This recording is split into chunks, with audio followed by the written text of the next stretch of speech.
What's good, YouTube? It's your boy David with Speed and Things. I know it's been a long time since I've uploaded a video, but we do have a couple things going on with the Evo, and I didn't want to miss the opportunity to film and document some of the stuff that we're going to be doing. So there are a lot of things that I have done since the last upload, so let's go ahead and talk about the old business before we get into the new business. You can see there is a plate on the car. Finally got it registered. Didn't necessarily want to register it in Hawaii, but it is what it is. I needed to get some plates so that we could drive this thing around.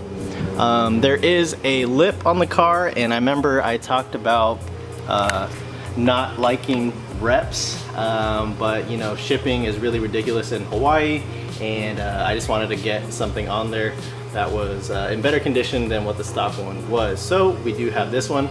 It's a Duluck rep, and it fit perfectly. So that is on there. Threw on these Evo 9 SEs and wrapped it in some Bridgestone Potenza RE71Rs. Super solid tire, I really enjoy it. And behind there you have some StopTech some sport rotors with the centric posi quiet pads.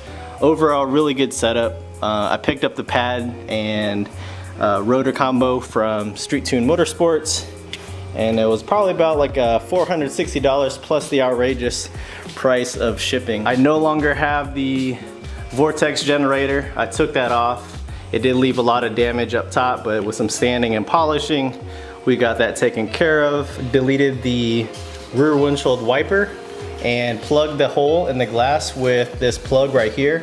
It's from Strictly Modified. Ordered it off of eBay.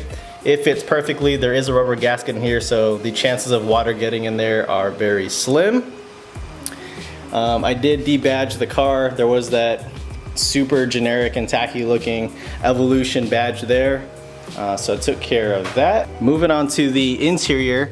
Again, very simple in here. There's not really much going on other than an air Spencer air freshener and a major cleaning, right? So I removed all of the chairs, the cushions in the rear, and basically what I did was a full-on interior detail.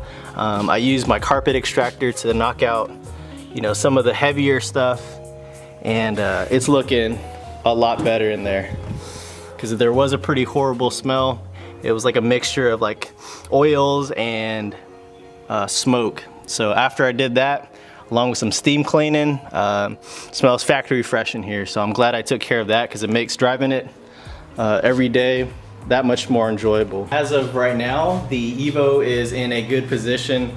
There's no leaks, there's no issues, the tires are good, brakes are good. So as far as daily driving is concerned, it's where it needs to be. All right, so let's talk about the goals for this car.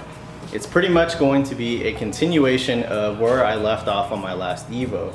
And with the last Evo, that was supposed to be a 1,000 horsepower plus build, powered by a Super 99 turbo. So I'm going to be using some of the leftover parts that I had from that build, and we're going to go ahead and transplant that over to this Evo, along with a bunch of other stuff that I ordered. Now, I also had the pleasure of riding in my homeboy's Super 99 powered Evo that was making 1,000 horsepower, and after talking with him, we pretty much narrowed down some of the bare minimums to reliably run a Super 99 at 50 plus pounds. Now that should be good for, you know, about 1,000 wheel, depending on what dyno you're dynoing on. Oh shit!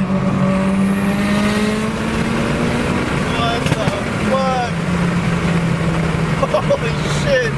As we move along in this 1,000 horsepower build series, I want to pretty much show you guys the parts that I'm using, and hopefully I can provide some insight as to the parts really necessary to make this kind of power reliably. Now I'd like to show you some of the leftover parts from my last build. As you can see here, we have a Magnus intake manifold made it to a S90 74 mil throttle body.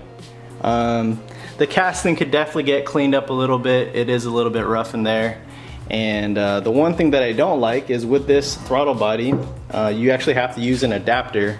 And with that adapter, it does create a little lip So that definitely needs to be machined out. See, as you can see there's a little bit of a lip. For boost control, we got a Tile 44 mil MVR wastegate. Probably help if I showed you. And I think that should be able to do the boost control for us. To fix that 4x4 issue and improve the ride quality, I also picked up the Fortunato 500 coilovers. I mean, I'm not really going to open this all up because, well, I'm not ready to put these on, but it's in there. Now the cool thing about Fortunato, it is built in the US and they are made to order. So once you put that order down, you get a nice little birth certificate, if you will, and some cool stickers, and all the tools necessary to install and, well, not install, but to adjust your coilovers. So I'm going to be really excited to put these on and improve that ride height. Now, this just came in the mail today. Super sweet box. This is also going to be part of that supporting horsepower. So comment below if you know what this is or have an idea of what this may be.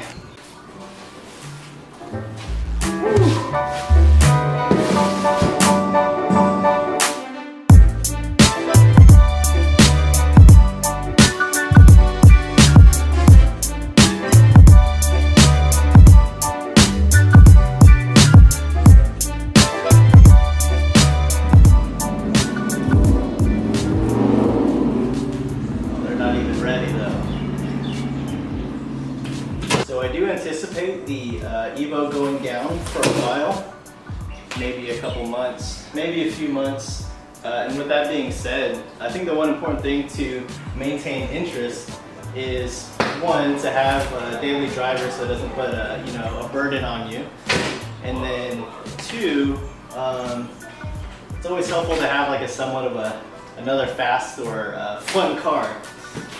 Now typically what happens, people will do a big build, they get in over their heads and then they're like, forget about it. I just want to cut my losses and buy something that's already fast. So that's why I say you should have a fun car and of course a daily driver to get you around or pick up your parts or whatever the case may be.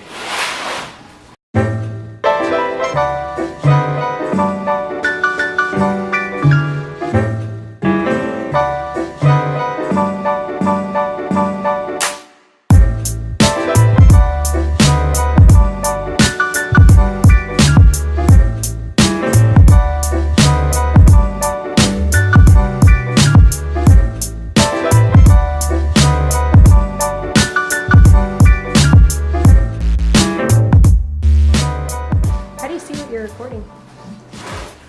Wow, am I gonna have to edit this out? All right, so if you guessed or thought that this was an intercooler, well, you are correct. For my last build that I sold with my last Evo, I got a Busher race core, and my buddy actually put it on his car with a Super 99, and he was actually heat soaking on the dyno. So I believe that core was a 3.8-inch core, so that didn't do the trick. So what I have here is the ETS, or Extreme Turbo System, 5-inch intercooler. So let's take a look at it in all its glory. You know, the packaging is like really, really nice. So boom, right off the bat, we got some ETS couplers. And I'm definitely gonna go over all the options because the options that you could pick with ETS is pretty awesome. All right, I chose this because it's already gonna work with the Magnus intake manifold as well as throttle body. So first off, damn, that's a massive intercooler. Like white as my hand almost. Okay, damn, this really packaged in there. Well, I guess I'll go ahead and start laying out the piping.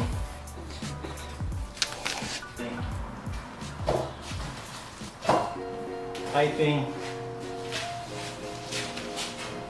These packages back up again.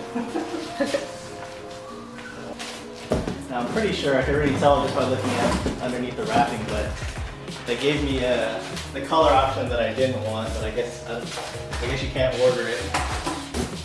Whoa. Whoa. Is it heavy? No, this thing is just the best.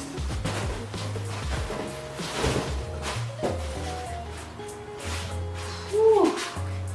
Wow.